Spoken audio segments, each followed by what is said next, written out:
Hey guys, thank you for watching again. Thank you for being back. I'm absolutely loving this, and I'm so excited to talk to you about this second episode in my modeling journey so far. And I kind of want to talk you through a couple of things today. So let's get into it. How did I go from this to this? And the answer is really simple. You've just got to go out and do it. So the first shot was in the first 2-3 weeks when I started taking this seriously and when I really knew that I wanted to do something with this. Whereas the second shot that was made by Rory, again, I will always link anyone below.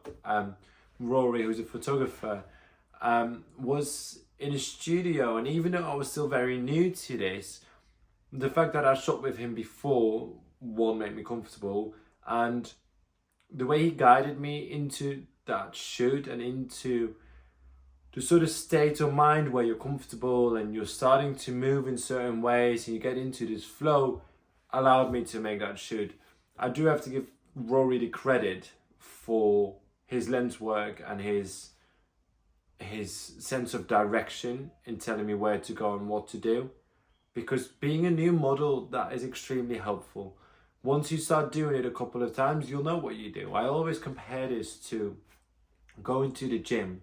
When you go to the gym for the first time, you're not quite sure what you're doing. You're not quite sure if your movement is the right movement or if your muscle group that you're working on is the right muscle group for what you're trying to achieve. And after 50 times, you go to the gym knowing what you're doing, knowing what muscles to move, and knowing what the result of that will be.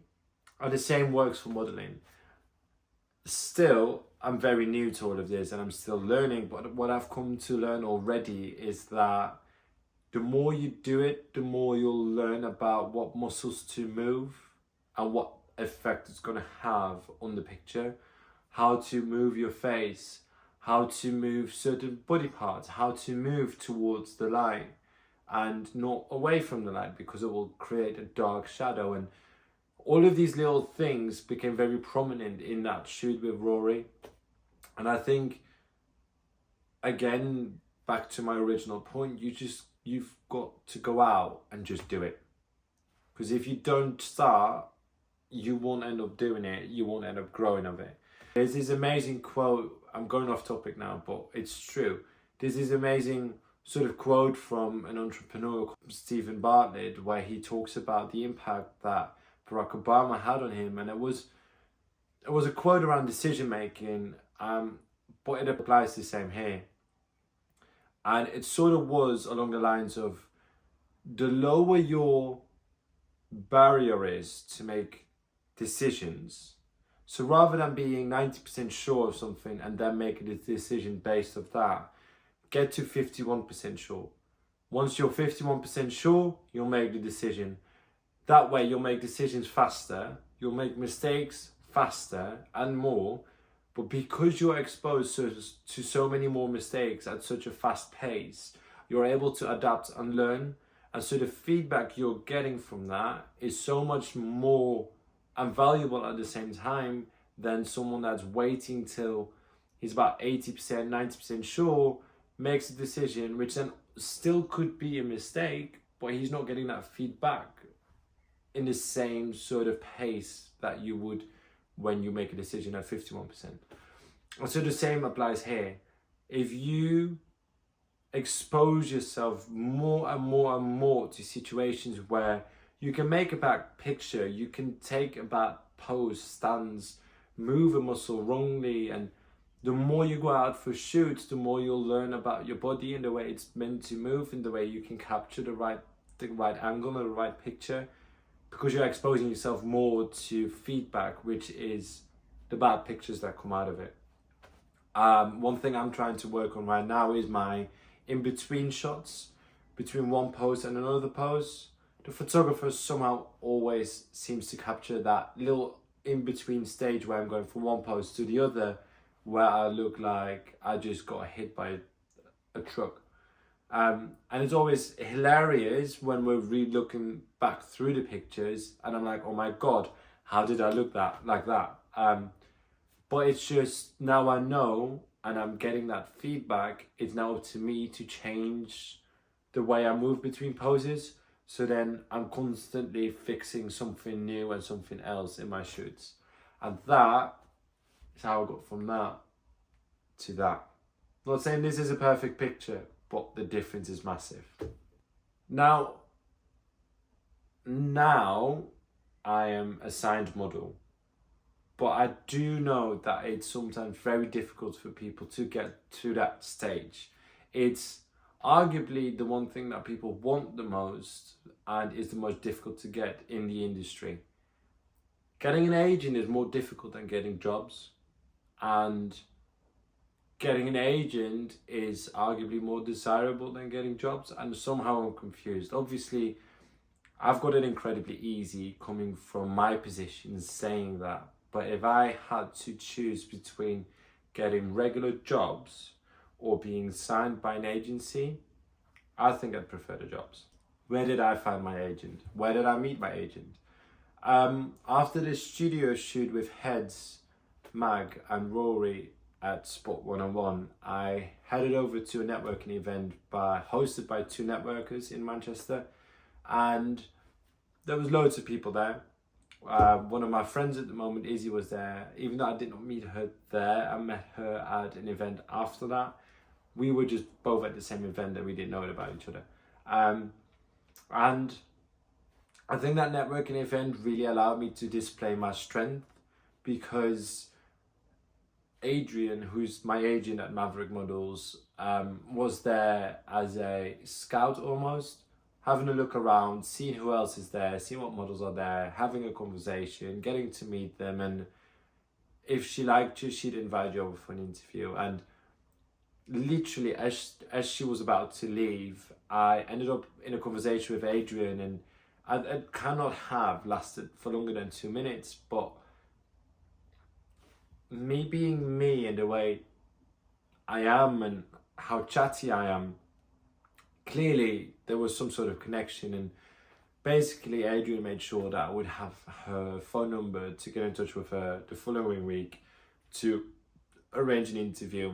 And that's how it went. Like, it literally went that fast. And then when I got to my interview, she did say that even though the conversation had only been 2 minutes, she'd been watching me for like 10-20 minutes prior to that conversation, and so she'd already noticed me. Obviously I didn't know that, and the way I was interacting with people allowed for people to see me, I think, and that's my strength. And I think that's where the initial interest came from. But yeah, that's how it went for me, and I think I genuinely think I was so incredibly lucky to meet Adrian in the way that I did and have it go as fast as it did. But it doesn't mean that the hard work stops there.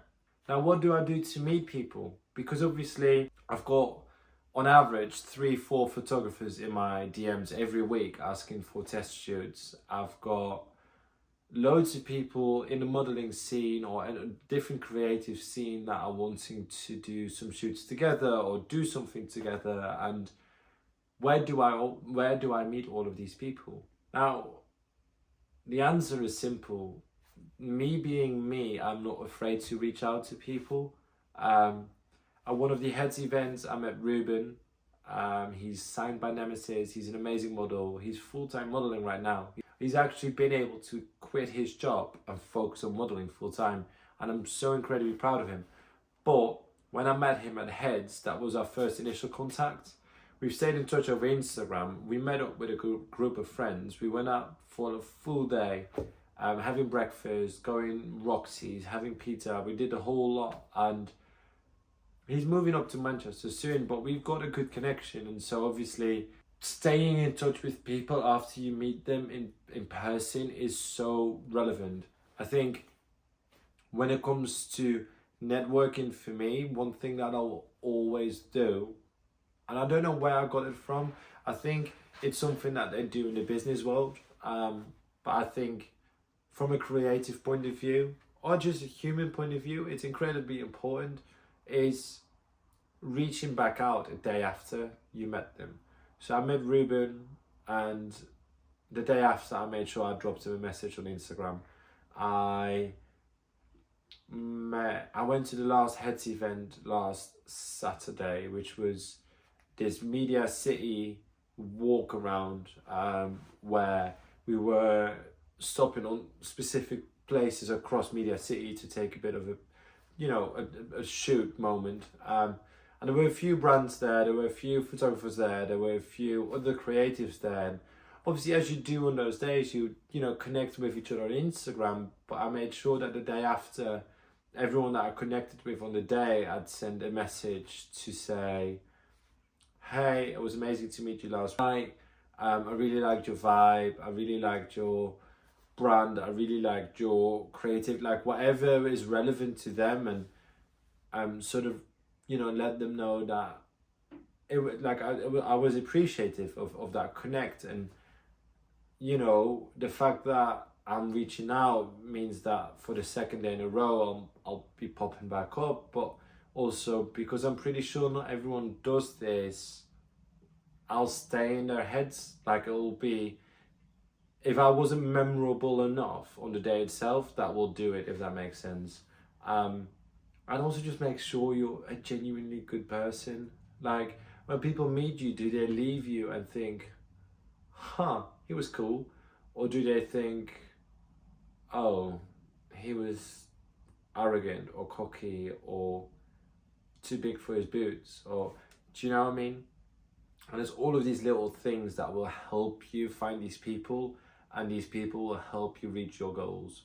And so, because I've done that, and because that's the way I network with people, and that's because that's how I appreciate my connections with people, I've now got 2 potential jobs yet to be confirmed, but I've got 2 potential jobs on the table, and that's purely through my networking. Now, I don't want to stretch this video out any longer. So these were my, I suppose, week 17 and 18 we're talking about. I'm obviously still catching up to sort of where I am right now, so it's going to be more regularly updated about more recent events.